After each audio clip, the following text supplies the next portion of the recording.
Was this character from medieval Hungarian chronicles actually a deer deity? So in Simon Kézai's Gesta Hunorum et Hungarorum, a woman named Eneth gives birth to Hunor and Magyar, the legendary forefathers of the Huns and Magyars. These two brothers travel westward to hunt a miraculous stag, which leads them to the Pannonian Basin where Hungary is today. Historians, linguists, and anthropologists have long wondered what elements of this story, written in the late 1200s, was made up by Kézai based on Roman literature he had read about the Huns, and what would have been elements of organic Hungarian and Eurasian mythology preserved after Hungarians settled into Europe. It was believed for a long time that Kézai must have taken the stag from the 6th century Roman writer Jordanes' book Getica. In the text, a deer similarly is depicted leading the Huns to the same location. Now, there's no doubt that Kézai read Jordanes, and from it he pulled lots of his history of the Huns, which he ahistorically links directly to the Hungarians.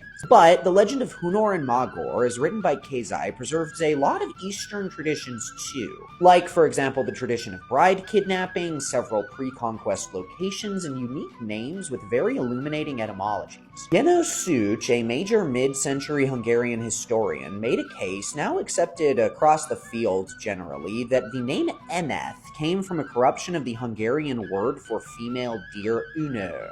Further research has indicated that deer totems were extremely important in the mythologies of both speakers of Uralic languages, which Hungarian is, as well as many Turkic and East Iranian cultures that Hungarians had significant contact with. What's more, and quite importantly, grave sites and other artifacts of the newly arrived Hungarians created long before Kézai's chronicle use the image of the stag as a motif.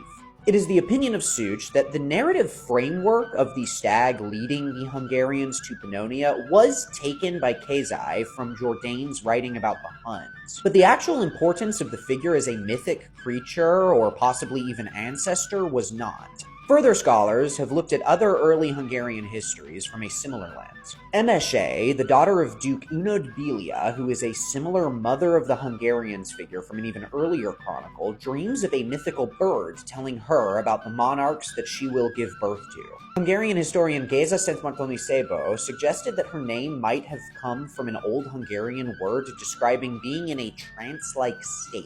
And Unod Bília is actually a mistranslated name indicating that she was from the lineage of a totemistic deer. The relationship between Eurasian mythology and early Hungarian chronicles is still full of so many fascinating mysteries. So if you like that, subscribe to the Turan Explorer podcast.